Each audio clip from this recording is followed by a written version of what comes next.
चार चीज कौन कौन सी हैं? सबसे पहले है गिरिराज महाराज। गिरिराज पर्वत की पूजा स्वयं भगवान श्री कृष्ण ने करी थी।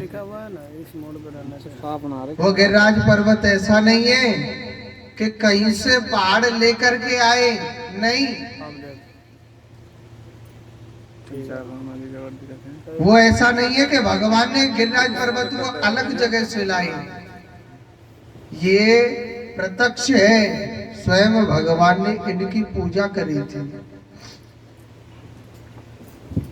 पहला तो है गिरिराज महाराज, गिरिराज जी का पर्वत। और दूसरी क्या चीज है? जमुना मैया। ये कृष्ण के जमाने से चलती हुई आ रही है और आज भी जमुना मैया चल रही है।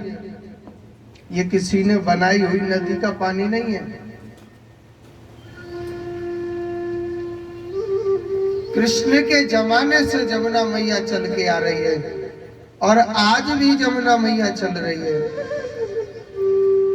तीसरा है निधवन मंदिर।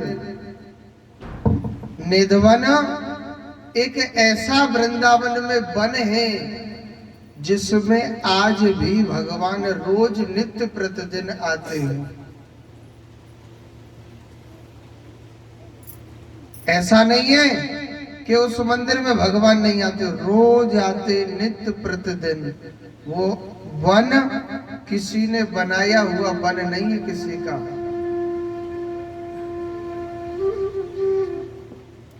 वो किसी का बनाया हुआ वन नहीं है, कृष्ण के जमाने से वो वन चलता हुआ आया है। वहां ऐसे ऐसे कदम के वृक्ष हैं, दिखने में तो इतने मोटे मोटे उनकी पीढ़ी है, जो नीचे से जड़ होती है ना, मोटी पीढ़ी निकल के जाती, इतनी मोटी है। ऐसे मिले हुए वो कदम के वृक्ष।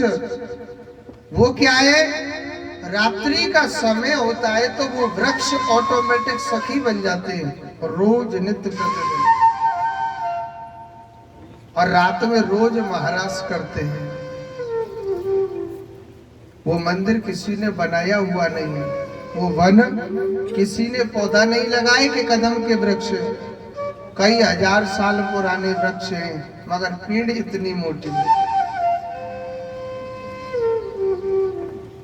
और चौथा है बांके बिहारी का मंदिर। बांके बिहारी की जो मूर्ति है ना, वो किसी ने बनाई हुई मूर्त नहीं है। वहां साक्षात भगवान प्रकट हुए थे। बांके बिहारी की मूर्ति में ऐसी करामात है कि अगर कोई बांके बिहारी की मूर्ति से 2 मिनट नैनों से नैना मिला लेता है तो वो पत्थर की मूर्ति चलने लग जाती है उसी के पीछे। अब आजकल क्या किया है कि बांके बिहारी मंदिर से बहुत बाहर को आ गई। अब क्या है कि बांके बिहारी की मूर्ति के सामने पर्दा चलता रहता है। आप चाहे टीवी में देखना, चाहे मोबाइल में देखना, बांके बिहारी के पास पर्दा चलता रहता है। ऐसे क्यों? क्योंकि उस मूर्ति से कोई नजर नहीं मिला ले, इसलिए वो पर्दा चलता रहता है।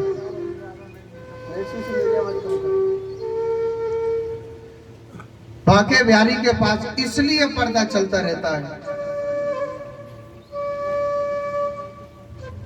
ये चार चीज प्रत्यक्ष है। तो कलयुग के सबसे पहले है गिरिराज महाराज, बालाजी महाराज, दूसरे हैं गिरिराज महाराज, और तीसरे कौन है? आपके राजस्थान में खाटू श्याम जी। ये कलयुग के प्रत्यक्ष देवता हैं। इनके बहुत कलयुग में चमत्कार है। और चौथे देवता कौन है? माता रानी। माता रानी कलयुग में प्रत्यक्ष है। अगर सच्चे मन से माता माता सब एक है, चाहे आप शीतला को मानो, चाहे कात्यायनी को मानो, चाहे दुर्गा को मानो, माता के रूप अनेक, आत्मा एक ही है। मगर माता कलयुग में बहुत प्रत्यक्ष है। आज देखो भगवान श्री कृष्ण ने गिरिराज जी महाराज को पूजवाया बड़े भाव से। आज हमारे कलयुग में देखो गिरिराज जी महाराज की बहुत महिमा बताई गई। आप परिक्रमा लगाई कर नहीं लगाई गिरिराज जी की? आगे जाके के लीला है, बड़ी सुंदर लीला है। भगवान बड़ी मधुर बांसुरी बजाते हैं। ऐसी सुंदर भगवान ने अर्धरात्रि के समय राकेश चंद्रमा निकला हुआ है और भगवान ने बड़ी मधुर बांसुरी बजाई। गोपी मेरे कान्हा से बहुत प्यार करती थी और वास्तव में प्रेमी भी सर्वश्रेष्ठ वही है जो भगवान से प्रेम करता है, जो मेरे कान्हा से प्रेम करता है। अगर गोपियों को कृष्ण एक दिन नहीं मिलता था, एक पल नहीं मिलता था, उनको ऐसा लगता था हमारे गोपाल को देखे हुए कितने वर्षों बीत गए।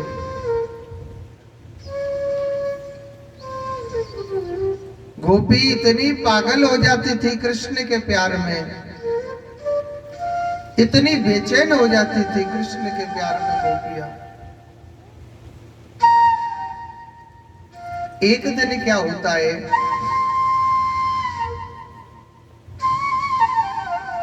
एक दिन क्या होता है, गोपियां भगवान से बड़ा प्रेम करते थे, मेरे गोपाल को बहुत चाहते थे। अर्धरात्रि के समय भगवान बांसुरी बजा रहे, तो जो गोपी खाना बनाने लग रही, खाना बनाना भूल जाती है। ऐसा लगता है कि कृष्ण की बांसुरी हमारा नाम लेकर के हमको पुकारने लग रही है, हमको बुलाने लग रही है। गोपियों को ऐसा लगता था।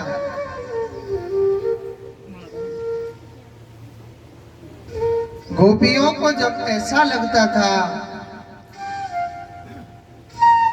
जो गोपी सास ससुर की सेवा कर रही है, वो सास ससुर की सेवा छोड़ करके मेरे कान्हा की बांसुरी के पीछे पीछे दौड़ी दौड़ी जा रही है। जब मेरे कन्हैया की बांसुरी के पीछे पीछे दौड़ी दौड़ी जा रही है, एक दिन गोपी बड़े भाव से, जब सभी गोपी कान्हा की बांसुरी सुनने के लिए जा रहे हैं, भगवान वृंदावन के वन में बांसुरी बजा रहे हैं। लाखों गोपियां आगे खड़ी हैं, लाखों गोपियां पीछे खड़ी हैं, चारों तरफ से मेरे गोपाल का पहरा लगा रखा है। भगवान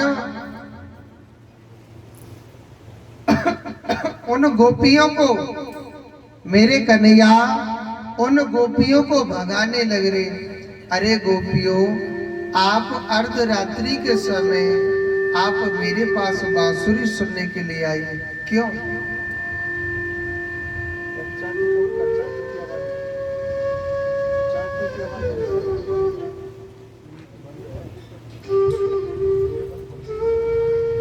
अर्धरात्रि के समय आप बांसुरी सुनने के लिए आए हैं, आप क्यों आए हो मेरे पास? हे गोपियों, आप क्यों मेरे पास बांसुरी की आवाज सुनने आए हो? तो गोपी कहने लगे, हे केशव, हे कन्हैया, आपकी बांसुरी इतनी प्यारी लगती है। हे कान्हा, ना ही कोई ये बांसुरी सोने की है, ना ही कोई ये बांसुरी चांदी की है, और ना ही कोई ये बांसुरी पीतल की है। कान्हा, एक बांस की बांसुरी कितना तड़पाती है। हे गोपाल, आप हमको अपनी बांसुरी सुनाओ ना। तो भगवान उन गोपियों को भगा रहे थे, आप मेरे पास से चले जाओ। आपके सास ससुर, आपके माँ बाप क्या सोचेंगे, आपके पति क्या सोचेंगे? कि अर्धरात्रि के समय आप भगवान श्री कृष्ण के पास बांसुरी सुनने के लिए जाते हैं, क्यों? तो गोपी कहने लगी, कान्हा आप हमको एक बात बताइए, पतिव्रता नारी का धर्म क्या होता है? पतिव्रता नारी का धर्म क्या होता है केशव, आप हमको बताओ ना। भगवान कहने लगे, सीधी सी बात है, पतिव्रता नारी का धर्म क्या होता है? पतिव्रता नारी का धर्म होता है अपने पति की सेवा करनी चाहिए। गोपी कहने लगी, कान्हा एक बात बताइए, झूठे पति की सेवा करनी चाहिए या सच्चे पति की? भगवान कहने लगा, मैं कुछ समझा नहीं, क्या पति भी दो होते हैं क्या? तो गोपी कहने लगी, कान्हा आप हमारी बातें सुनो ध्यान से, कि एक ब्राह्मण और एक ब्राह्मणी थे। एक ब्राह्मण और एक ब्राह्मणी थे। वह ब्राह्मणी अपने पति की रोज नित्य प्रतिदिन सेवा करती थी, जो भी पतिव्रत धर्म बताया गया है। कहते हैं पतिव्रता नारी को तब भोजन ग्रहण करना चाहिए, सबसे पहले अपने पति को भोजन करा करके। मगर कुछ माताएं अपने पतिव्रत धर्म का पालन करती है और कुछ नहीं करती है। कुछ माता तो सोचे पति कुआं में गिर जा, पहले मेरा पेट भरना चाहिए है। आपके बारे में नहीं बोल रहा मैं, कुछ होते हैं, मगर जो हंस रहे वो शायद पहली रोटी खाते दिखे। हाँ, मगर जो पतिव्रत धर्म का पालन करती है कुछ माताएं, तो वह ब्राह्मणी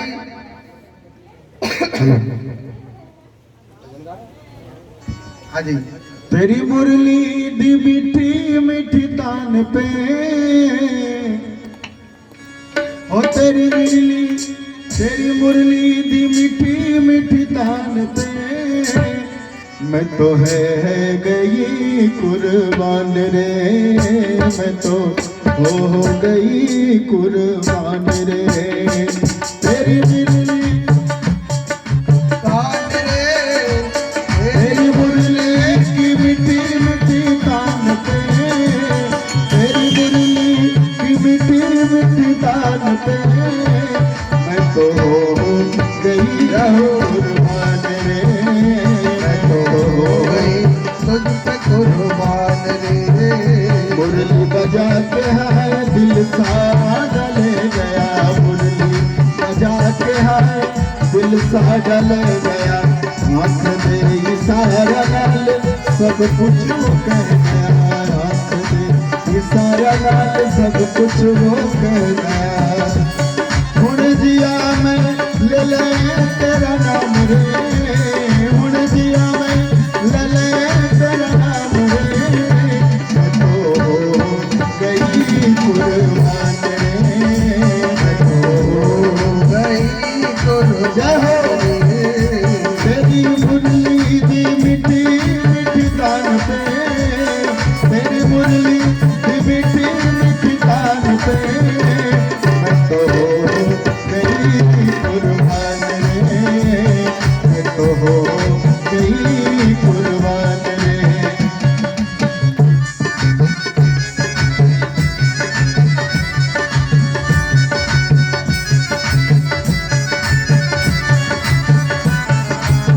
हरि बोल।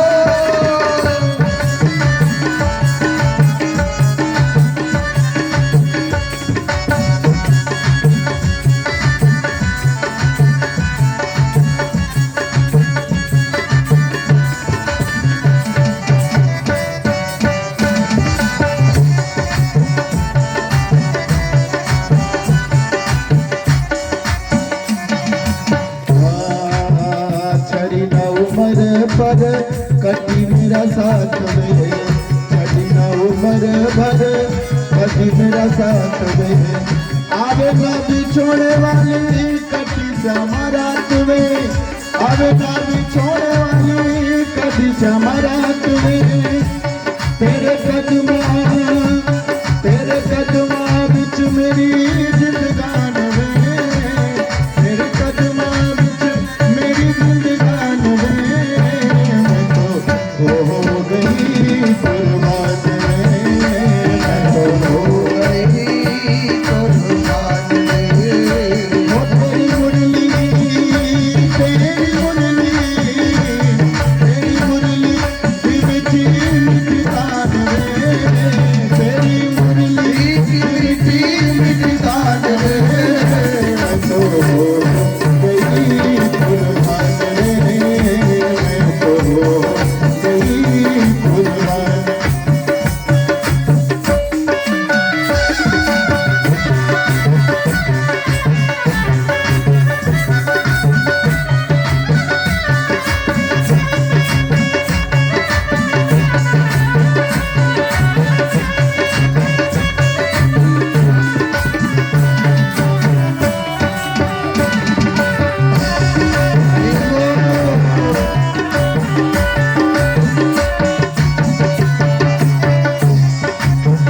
पर गयो घायल नैना वाले तीर में, पर गयो घायल नैना वाले तीर में, पर गयो घायल,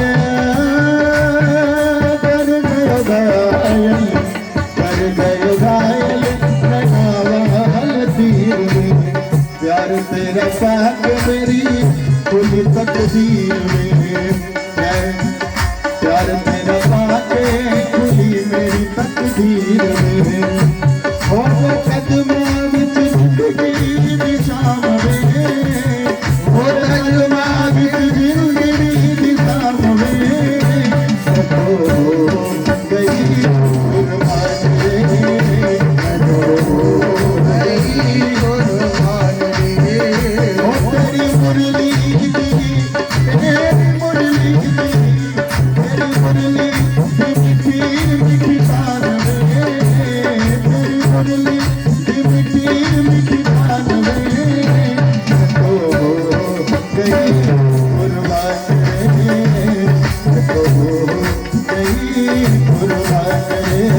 हो मैं तो हो गई कुर्बान में, मैं तो हो गई कुर्बान में, मैं तो हो गई कुर्बान में, मैं तो हो गई कुर्बान में। बोलिए गोविंद भगवान की।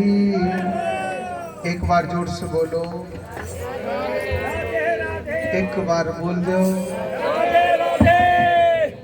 आज देखो मेरे परम पिता परमात्मा तो कहने लगे,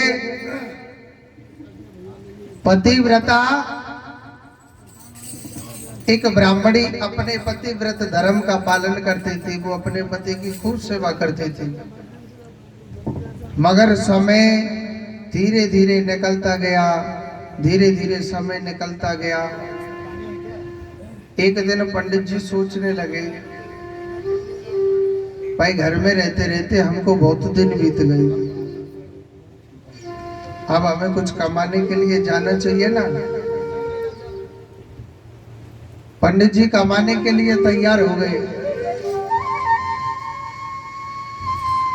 तो ब्राह्मणी ने देखा उनके पति तैयार हो गए।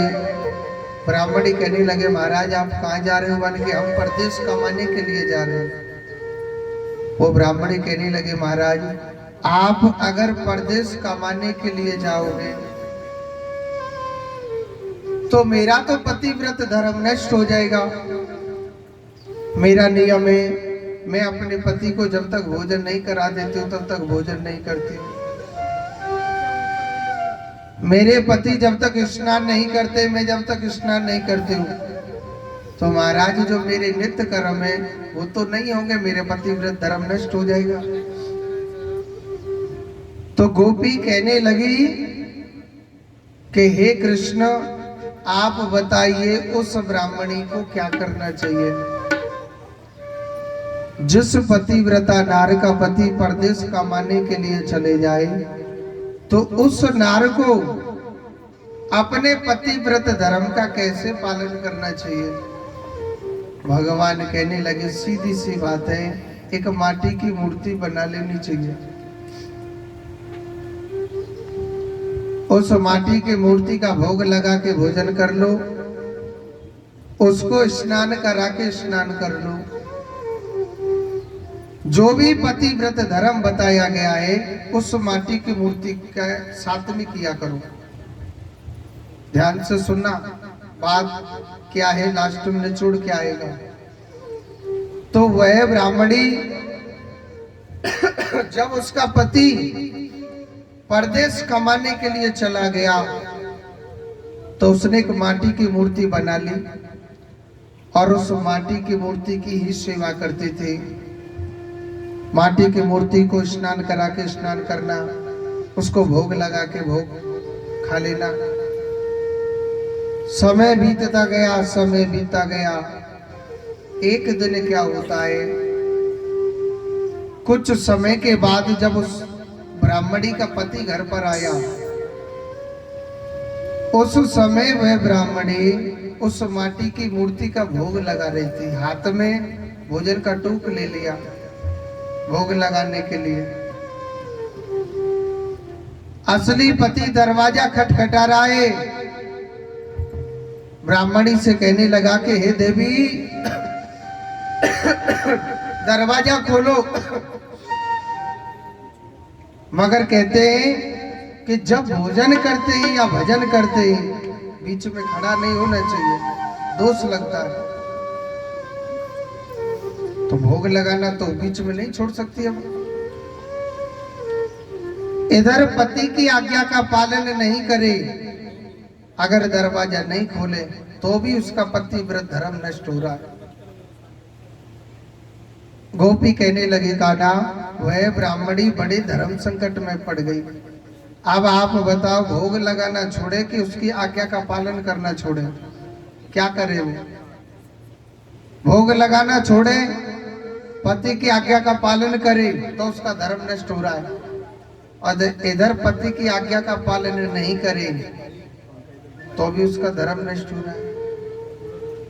भगवान से कहने लगे प्रभु क्या करना चाहिए? भगवान कहने लगे सीधी सी बात है, जब असली पति दरवाजे पर आ गया तो झूठ मूठ की मूर्ति को छोड़ देना चाहिए। तो गोपी कहने लगी कान्हा अच्छा हुआ जो आपने इंसाफ कर दिया। भगवान कहने लगा मैं नहीं समझा। गोपी कहने लगी गोविंद आपने गीता में स्पष्ट लिखा है कि सर्व धर्मान्य परित्यज्य मामेकम शरणं व्रज अहम तो सर्वपापेभ्यो मोक्षयामि मा शुचा। अर्थ क्या है? कृष्ण कह रहा है कि सर्व धर्मान्य परित्यज्य, भगवान कह रहे हैं सभी धर्म कर्मों को त्याग दो और मामेकम शरणं व्रज, यानी मेरी शरण लो।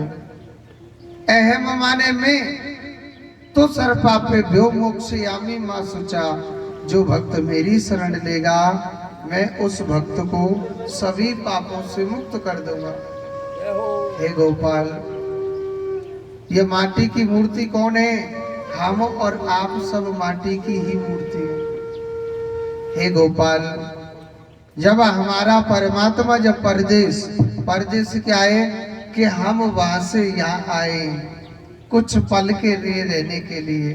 हे गोपाल, हमने इन माटी की मूर्तियों से बहुत प्रेम किया है। हे कृष्ण, जब आप हमारे सामने आ गए, ईश्वर कौन है? ईश्वर हमारा पति है।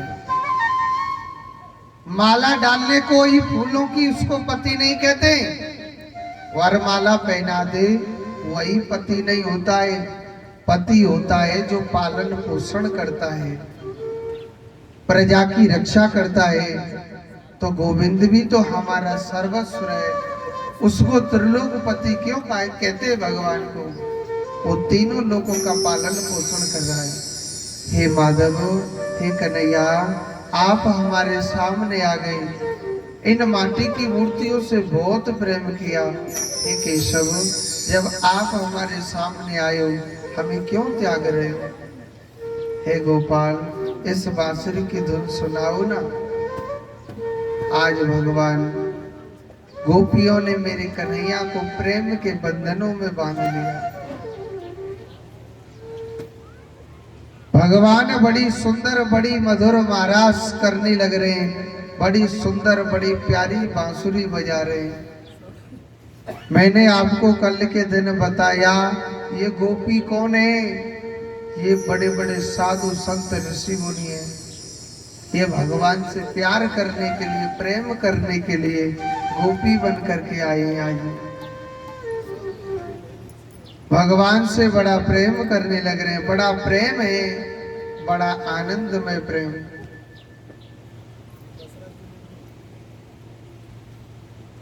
इतनी सुंदर भगवान ने बांसुरी बजाई कि स्वयं भोले बाबा पर भी नहीं रहा गया। भोले बाबा पर नहीं रहा गया। भोले बाबा सोचने लगे, भैया जब मनोज इतनी सुंदर बांसुरी बजा रहा है,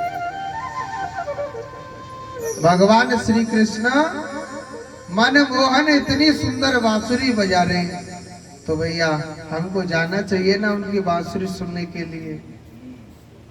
पार्वती माता ने मना किया, महाराज वहाँ आदमी नहीं जा सकते, सिर्फ लेडीज ही जा सकती है। तो भोले बाबा ने कहा करो, एक चुन्नी ओढ़ ली, नारी बन गई, वृंदावन की गोपी बन गई। और आज भोले बाबा मेरे कान्हा के महाराष्ट्र में पहुंचे हुए। कहिए ना भजन में, हर एक दिना भोले भंडारी और बन करके ब्रज नारे वृंदावन आ गए हैं, कि ब्रज में आ गए हैं। एक दिना भोले भंडारी बन करके ब्रज नारे वृंदावन आ गए हैं।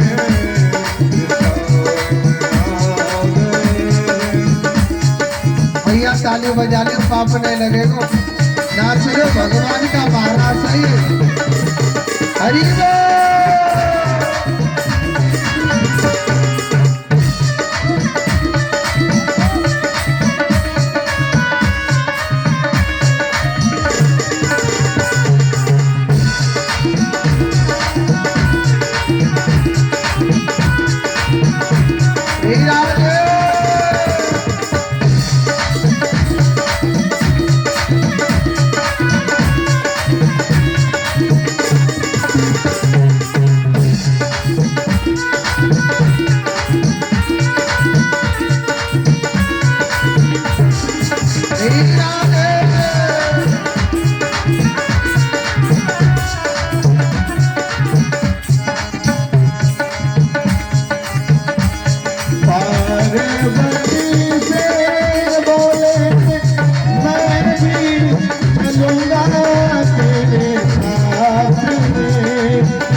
नारी हंसी करेंगे ब्रज के नारे। मानो बात हमारे वृंदावन आ गए हैं, आ गए हैं। एक बिना बोले भंडारे बन करके ब्रज नारे वृंदावन आ गए, ब्रज में आ गए। हरि